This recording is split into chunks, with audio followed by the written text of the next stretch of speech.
Hello and welcome back. I am Arumba. Thank you for joining me. This is Arumba's Agenda. Today is the 17th of January 2017. I got back from my annual vacation with the family about 3 days ago and had about a whole week to sit down and strategize about like what I wanted to accomplish, what I wanted to do in 2017. One of the things that I wanted to talk about is well, we'll just dive right through it. I've got a whole list of notes that I want to cover. And just kind of, I guess we'll just kind of wing it, right? Why not, right? That's how we always do it. So, okay, fine. Well, let's just do that. Without further ado, let's just dive into the notepad. Right. So, I've organized this into sections and just want to kind of tell you guys what my thoughts are. I guess before we dive into these actual things, let me just quickly do like a brief wrap up or summary for 2016, since this is the first agenda video for 2017. It feels like an appropriate place to do that. Overall, I would say that 2016 was probably one of the worst years of my life. Feels like it. Probably not as bad as the year that Sebastian had his fall and accident with the helicopter and the seizures and all that nonsense, but still wasn't a very good year. I guess in summary, like the issues, there was like 2 or 3 main things that come to mind that were really not good about 2016. Number one being that well, at least for me personally, Stellaris and Hearts of Iron 4 were both a pretty big letdown. I wanted to love them both, but all my fears for Hearts of Iron 4, in my opinion, came true. I don't find it to be a terrifically replayable game, and I just think Stellaris is it's a little bit too big of a jump for Paradox. They've never made a 4X game, and they're doing their best, but they just don't quite know how to do it perfectly yet. And maybe sometime around Stellaris 3, it'll actually be the 4X masterpiece that I was expecting. I don't know. I know it's getting better. They're still patching it. It's like all Paradox titles. They take time to mature, to really hit their stride. But as far as those are the 2 big games I was really excited about in 2016, and they just didn't hold my attention. When EU4 first came out, I dove into it head first and have never let go, and I'm still not tired of it. And that didn't happen. Just didn't happen with the other 2. So, on a more personal note, there were other issues in 2016 that were very, very difficult to overcome and deal with. If you've been following the channel for a while now, you probably know that just this last year, probably about 8 months ago, I think it was, maybe 9 at this point, I finally sought treatment for what I had at the time thought was depression, and turns out that's not what it was. It's actually ADD, which is sort of funny, because when I was a kid, my parents thought maybe, well, that's not true. My parents didn't think there's anything wrong with me at all. Not that ADD is really a wrong thing. It's just some people are tall, some people are short, some people fat, some people skinny, some people have the right neuro crap in their brain, and other people don't. I guess you could still say that it's wrong. Of course, if you're going to say it's wrong to have not enough the right stuff in your brain, you could also say it's wrong to be short, or it's wrong to be tall. It's definitely not right to be morbidly obese, but I don't know. I'm going to get off this topic before somebody gets mad at me. So anyway, the teachers at school thought that I was hyperactive. They said, this kid's got ADD. Of course, this was in the early 90s, and at the time, ADD was very, very frequently, what's the word for it? It was very frequently diagnosed, and there was a fear among most people that it was being overtreated, like overdiagnosed, and my current psychiatrist, he also agreed. He said that back then they were just giving it to everyone. Teachers didn't want to deal with kids, and so they just give them some Ritalin, which is a type of ADD medication, and then they would just say, go, right? Which is hilarious, actually. If you really think about it, I think it's hilarious, because Ritalin, if I'm not mistaken, which again I could be, but if I'm not, Ritalin is a functional medication similar to Adderall, which is what I take. I take the generic for Adderall. But Adderall is speed. It's methamphetamine. It's a type of speed. So the solution to hyperactive kids was to give them speed. So these little kids were like stoned off their asses, basically. That's what was happening. I don't know. I'm just musing here, I guess, at this point. But long story short, teachers thought I had it. I went in when I was a kid. They said, no, you don't have it. And that the kid's just bored. He's too smart for the classes he's taking, and you got to give him more homework or something. So they gave me more work to do and put me in the advanced placement classes, and I started to not get bored and annoy everyone else. So that's my story from childhood. Where else do we go from here? This is my autobiography, right? This isn't an agenda video. Anyway, back to the topic at hand. I sought treatment for what I thought was depression, and I was actually diagnosed that I do actually have ADD. And we tried medications, like 4 different types of treatment. And the issue is that anxiety and depression are so difficult to actually narrow down. It's so hard to know exactly what the right prescription is going to be to fix whatever the issue is, because it's not a binary process. There's so many different things going on in the human brain, so many different chemicals, and you tweak one and maybe it helps a little bit, but then you tweak another one and it goes the wrong way, and you add 2 of them, or you tweak the medication percent or amount just a little bit and it's off, and it's such a pain in the butt to actually find the right solution. So we tried all these medications, and you may recall there was a period where I was,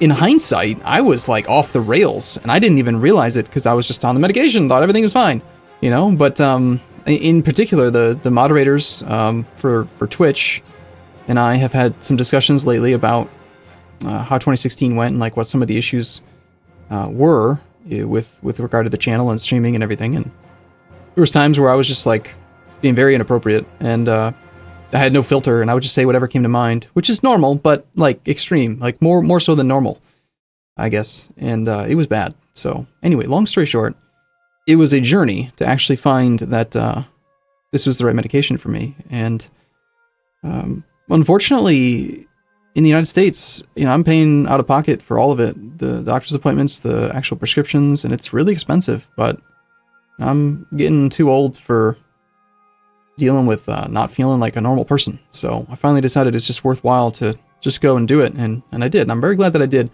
Ironically, I was on like round 4 of the medications, and the doctor's like, well, why don't you try this one? You know, just try this, hear me out. It's called Adderall. It's used for ADD treatment, and it has a paradoxical effect in people who have ADD, and that is that if you give someone who has ADD speed, then it slows them down. It focuses their thoughts, it allows them to relax, it allows them to get in touch with emotions and like focus on the moment and all kinds of other things. And I was like, okay, whatever. He said, if it's the wrong thing for you, you'll know right away. Like within a day or so, you'll know that this is the wrong medication. And I took it, and I didn't feel anything, and I was like, this is good. This is good. And then I started to realize about a day or so later that like I was just more in the moment. Like I could sit down in the room and play with my kids and not start thinking about work, and I could be at work and not be thinking about having to go play with the kids, and I could be sitting at night watching TV with my wife and feel happy just spending time with her, which is, it's a horrible thing to say, because like there's been times in most of my life where it's been a chore for me to actually like do that, which is a horrible thing, I know, but it was the brain chemistry. It's like I couldn't focus on the moment. I just couldn't do it. I was so distracted, and I just wanted to do other things, and I would get antsy, and she would realize I was being fidgety and wanted to leave, and she'd be like, just go, and it was, you know, horrible. So, but anyway, long story short, I am in a much, much, much better place now. And that's part of the reason why 2016 was not good, is that it was a big journey to get through all of that. What else? So we had the car accident. That was fun. There goes 10 grand or whatever in deductibles and co-insurance and copay premiums going up on car coverage. And not to mention the fact they never give you the full price of the car in the first place, even though you have leather seats. They tell you that you don't have leather seats. You say, yes, I do. And they say, okay, we'll give you $50. And you're like, God damn it. I paid $3,000 for those leather seats. Anyway, lots of issues. And then beyond that, just in general, I don't think I did a very good job in 2016. I continuously walked myself into a corner where I would play the same games over and over again. I didn't do enough looking for new titles, looking for new things to try.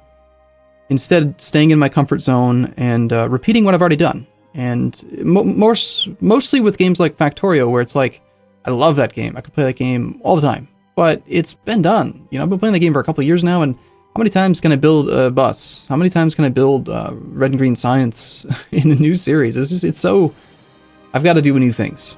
So on that topic then, let's talk about what 2017 is going to be about and what the plan is for today, for right now. All right, so first we've got a collab section. All right, these are some of the things that I'm going to do. We'll talk about this agenda type plan in a moment. It's coming up in a second, but I'm just going to go through the list. Otherwise, I'm going to get distracted. So I am currently trying to reach out to a YouTube channel called Did You Know Gaming. It was recommended to me before the holiday that they do like interviews, kind of like they go meet somebody or they talk to somebody who's like an expert or like really experienced in one specific thing, and then they take a look at it. And so I sent them an email saying, hey, I play EU4 and I play CK2, and I would love to talk to you guys about how these games are, how they work, and see if they're interested in it. So we'll see. That's really the only email that I've got going out right now, trying to set up new collabs. For the most part, in 2017, I do want to say I'm not really intending to put a huge amount of effort into reaching out to other channels my size or larger. My experience has been that when you're smaller, it's actually easier to establish collabs because everyone wants to grow. They're so growth focused that anything they can do that will help them is a motivator. And in my experience, people who have larger channels are a bit complacent, they're a bit lazy, and not as willing to put in the same amount of effort as the smaller channels do.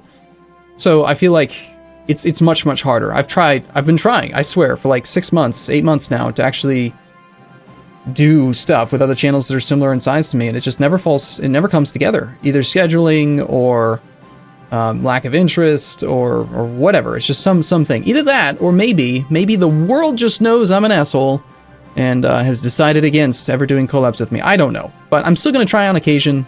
I'm not going to worry about it as much as I used to. Instead, we'll talk about this in a moment. I'm going to focus on growing the channel in a different way.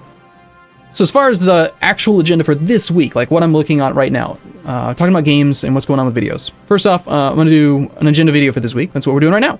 Second up, I'm going to be practicing some RimWorld. We played this on one of the streams right before the holiday, and I really liked it. There were so many good changes in the last couple patches, and there was a couple mods that made this so much better. There was one in particular that allowed you to have like crafting. It's called crafting hysteresis or something, and it reminded me so much of the manager from Dwarf Fortress, where you could say, and I'm not talking about the manager, I'm talking about like the DF hack version of, it was called Workflow, that's what it was. You could say like, I want you to keep between 200 and 500 chunks of meat, and they'll do it. And so anyway, we're going to put together a modded series and do some practice. I don't want to dive in until I know a little bit more about what I'm doing, and then we'll do a series in RimWorld. Most likely, I'm going to be incorporating Patreon names into the random name database. So that's going to be something that we'll do. Next up, Dark Ascension. I want to revisit it. It's recently come out on Xbox or PlayStation or something, I don't know, so there's a little bit of a renewed interest in it. I noticed Filthy. He and I would say we're getting to be pretty good friends. I really like Filthy a lot. I hope that he feels the same way, and even 2 years from now isn't sick of me or something and never wants to collab with me anymore. I know, we'll see. But I've noticed that he's been playing a lot of Dark Ascension, and it's interesting to me. Almost every time I turn on my Twitch channel that I'm not streaming, there's like this auto host thing that it does now, and since he streams like I think 23 hours and like 47 minutes a day, it's almost always hosting him. So I noticed he's playing Dark Ascension instead of EU4, because I don't know. But anyway, so it looks interesting. We'll take a peek at it. CK2 just wrapped up the CK2 Kingdom of David series officially today. Recorded one episode going live tonight at 9 o'clock Eastern Standard Time. And after that, we're going to wait until the next patch. It's coming up soon. I just can't see myself playing another campaign with all the quality of life stuff that they've been hinting at. The prisoner management and just all this other interface stuff. It's going to be really cool. As far as EU4 goes, I'm going to wrap up my Great Horde campaign ASAP because we're at blob mode and it's boring as hell now. Aggressive expansion is not a thing. I have infinite manpower, practically infinite money. I'm the Great Horde. I've got 3 development in like 90% of my provinces, and we're building 500 gold manufacturing buildings because we have too much money now and too much manpower. And yeah, so we're just gonna wrap it up quick. I don't want to turn it into a world conquest. Don't ask. It's not gonna happen. The scope of the campaign was to just get that achievement and then be done. I want to get at least 2 more achievements. I want to get the Great Khan, which is the primary goal of the campaign, and I also want to get the start as a horde and embrace every institution. Basically, just play until 1750. This is going to be the thing. Outside of that, we're going to start a new 2-player collab with Filthy in EU4 in about a week, as of today's recording. We're going to wrap up the tutorial series very soon.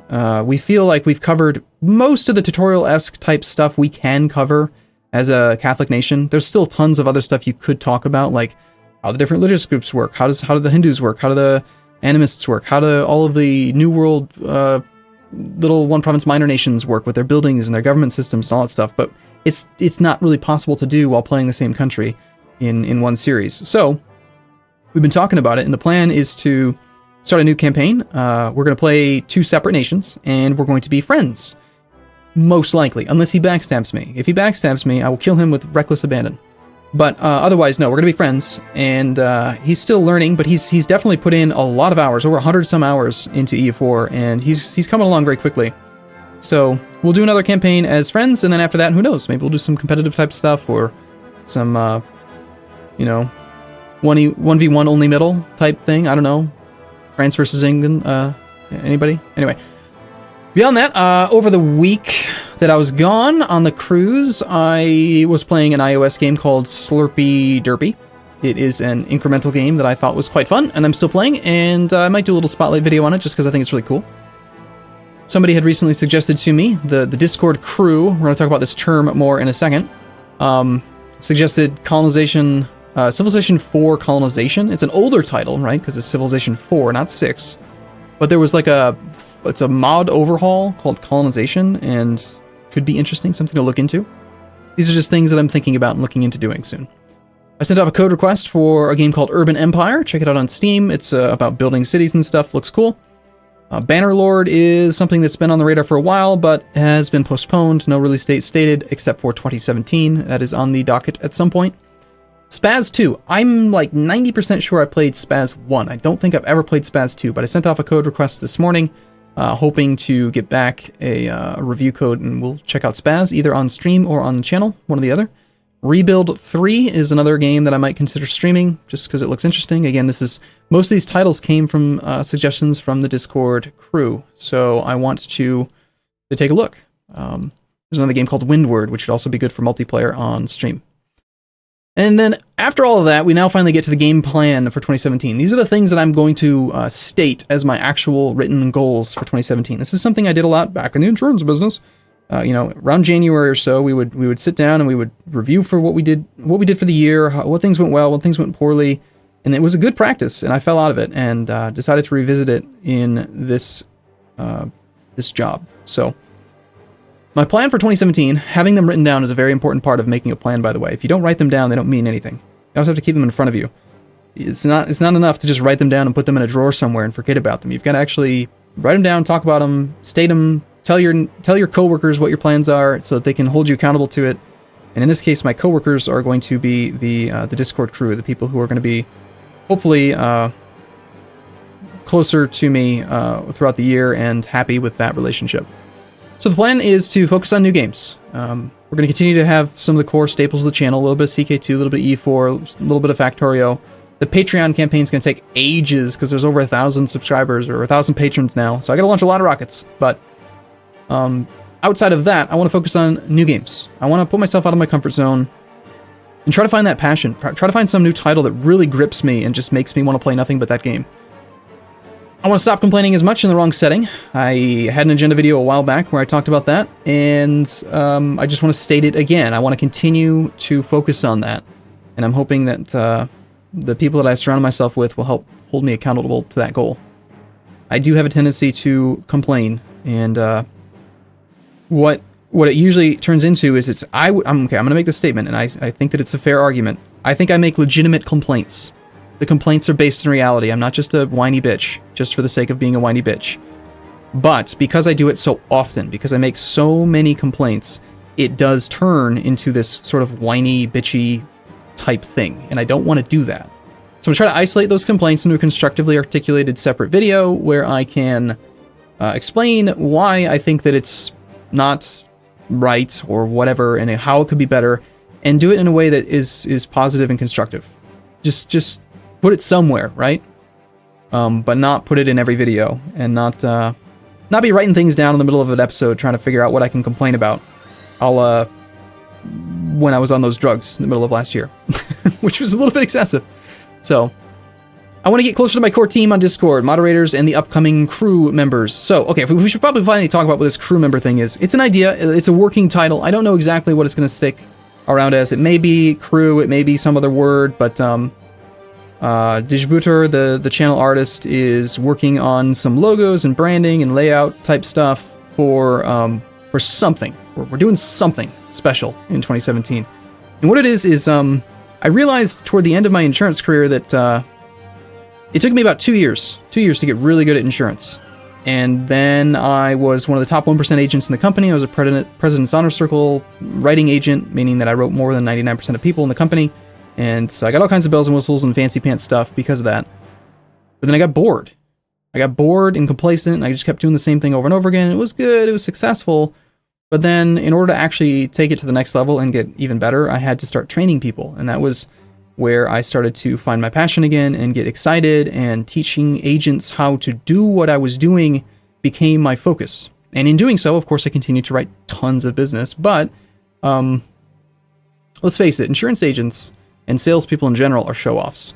It's a whole lot more fun to make a big sale in front of a new agent and just wow them and be like, yeah, I'm a badass, than it is to just be out there by yourself. Sure, you'd make a little bit more money if you were by yourself because you have to split the business with a new agent, but they tended to get you in front of opportunities that you wouldn't have otherwise gotten in front of. And it also was a way of offloading some of the work of finding prospects.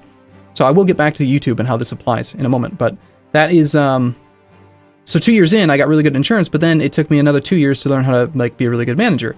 And so I guess, basically, I feel like 2016 was like a wasted year. I've been doing YouTube since March of 2013, so it's been just shy of 4 years now. And I feel like the exact same thing happens to me no matter where I go. It's a pattern that I have. It takes me 1 to 2 years. I always come in, whatever the business is, whether it's working in the insurance business or working in a restaurant or whatever, wherever I go, I seem to take about a year or two to get really, really, really good, and then I'm better than most people at it, and then I get bored, and then I get complacent, and then I get lazy, and then I don't do as well. And it happened here. I'm 90% sure that this has happened. I did the exact same thing with YouTube. I was so much more motivated and aggressive in the first couple of years when I was building, growing. I gotta make it bigger. Couldn't stop thinking about YouTube. And now I just don't think about it the same way, and I'm a little bit bored with it. It's not that it's easy. It's not that it's not like the payoff has changed or anything. It's just, it's not new. It's just the way my mind works. I needed to change it. And I realized now that I think the proper solution is to do what I did in insurance, which is to train agents. And in this case, that means train other people, teach people how to make channels, build a team around me of channels. I want to find people that are interesting, have, I don't know, funny personalities or funny voices, or are smarter than I am in some areas, or whatever. I want to find people. I want to build a crew or a group around me, and I want to teach them everything that I know. Which isn't to say that I know all of the answers or that I'm the best in the world, but I'm pretty good. I know a lot. I've learned a lot about how to do things the right way. I've got a lot of best practices that I want to share and teach. And the good thing is that if you're just watching this at home and you're not planning on becoming part of the crew, but you want to know how to do it anyway, I'm planning on recording. I'm getting ahead of myself, aren't I? Get closer to my core team, blah, blah, blah. Transition community focus from Reddit to Discord. Discord's going to be where we do most of this stuff, by the way. It's going to allow me to facilitate direct conversation with people and get to know them and be more personable and accessible, etc. And so now we were to here. Teach my crew what I know, all aspects of the business, how to record for YouTube.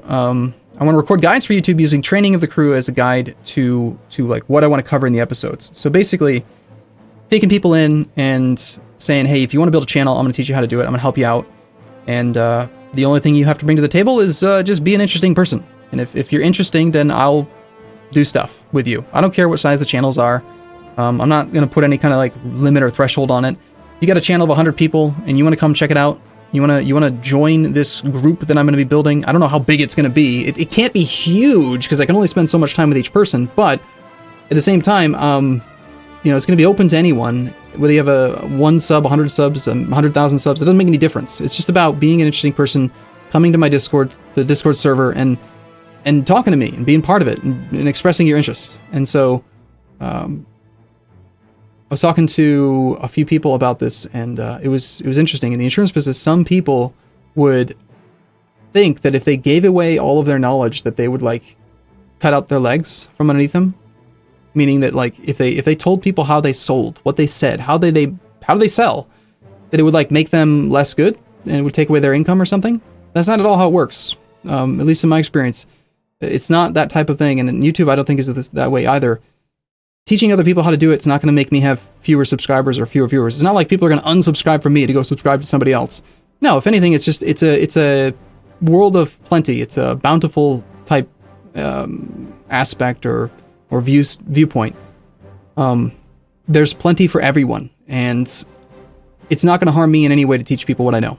Is where I'm trying to get at. So these are just some of the different things that I want to talk about. I'm going to go through this with these guys, and we're going to record it, and we're going to put it on YouTube for everyone to watch, but I'm going to spend a lot of extra time with these type of people. So if you are one of those type of people who thinks that they want to build their own YouTube channel about whatever, whether it's the games that I play or anything else, I don't even care. Like, you could be the little girl that makes bracelets, and there's still probably a few things that I could tell you that would help out, whether it's... I do know how to edit a little bit. But anyway, that's my major focus for 2017. Play new games, and play new games with new people, new faces. And that's part of why I'm not too worried about trying to reach out to other channels that are my size, because the way I figure, if at the end of 2017 I've got 5 to 10 people who I've been talking to and working with who've started to build their own channels up, and each one of them has 5 to 10k subscribers by the end of the year, then that's great. That's fantastic, because then by 2018, those channels are going to start to mature and turn into 10,000 to 100,000 channels. And now all of a sudden, my long-term plan here is to have cool people that I want to spend time with, that I get to work with, that we've worked with together for a long time already, and just have this ample source of people to work with that want to work with me, and I want to help people do what they want to do.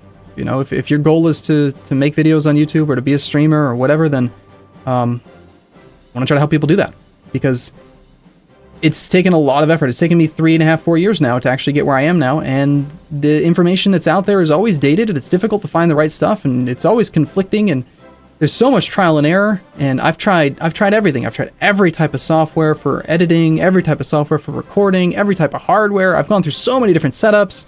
I've tried all kinds of different video durations and different release schedules, different genres, different titles, different whatever, all this stuff, right? And these are all things that we can talk about. And if you want to do that, if you want to get involved, the best place to do that, really the only way to actually do that directly, is going to be to come to the Discord server. There will be a link in the description down below. It's a free invite. Discord's a free program. It's a chat program. You can use text. You can use voice. I heard through the grapevine that they are adding video soon, which is fine and cool. It's just a great community, and I do want to extend a personal thank you to I Is a Monkey, who had initially created the Discord server, and has maintained it for the last 6 months or so, ever since it was first created. He is like probably the sole person that can take credit for it growing and doing as well as it has over the last 6 months. And I certainly hope that he continues to be as involved as he has been, and is such a pinnacle part of the community, because without you, I As a Monkey, it wouldn't have happened. It definitely wouldn't have. I was resistant to Discord at first. I thought it was just another one of those chat programs. And I'll be honest, at the beginning of it, I didn't want to get involved because I was afraid of another EVE Online type thing. I got pretty close, I think, to some of the people who were in the EVE Online community, the corporation that we created about a year or two ago. But that game was so toxic, and it became very stressful for me to play, and every single time I logged on, it was 15 messages about this, 15 messages about that, people complaining about the corporation not being managed right, and etc., etc. And so I was very resistant to just putting myself out there and becoming part of a community again, because I was afraid it was going to be the same thing. And hey, part of the advantage of being on my proper medication is that I can actually get in touch with my emotions and admit that. So anyway, I was very resistant to Discord at first, and I As a Monkey and a number of other people built the channel up anyway. When I say channel, I really mean server. It's a Discord server. So anyway, it's free to join. There's no no obligation. It's just 4 easy payments of an arm, a leg, and a soul, and then after that you are paid for. Or to quote Mitch Hedberg, who is unfortunately deceased, going to be 3 easy payments and 1 complicated payments. We won't tell you which one, but it's going to be a bitch. Something like that. I don't remember the quote exactly, but that's something about it. So, one last thought before we wrap this up. This is a very long agenda video. I'm going to be more consistent with my agenda videos. I'm going to be putting a slot. I'm going to reserve a slot on my actual schedule for an agenda video in order to try to remind myself, to force myself to make at least one per week. That is my goal, stated, written down for 2017. If I'm not doing it, hold me accountable. Let me know that I need to get back onto it because I said I was going to do it, right? We're going to pick a day. I still don't know yet which day is going to be the best. If I'm going to do it on a weekly basis, either Monday at the beginning of a week or Sunday as like a end of the week revamp, like wrap up type thing. I'm not sure, but we'll find some sort of a way to make it more consistent. And I'm very excited. I'm very excited about 2017. I've got that itch. I've got that sense that I am about to do something new that I got when I first started YouTube. And that's very exciting for me because that means that I can somewhat obsessively throw myself into it until I have figured it out. And we'll go from there. So thank you guys for watching the video. It's a very long one, but do feel free to come over, check out the Discord server. There's almost always 15 to 20 people right now in the Factorio channel on the server. So if you're looking for community, if you're looking for people to play with that are like-minded, intelligent people, I as a monkey made sure to kick out all of them. And all that's left are the idiots. So come talk with us. It'll be great. I'll see you guys over in Discord. See you in a bit.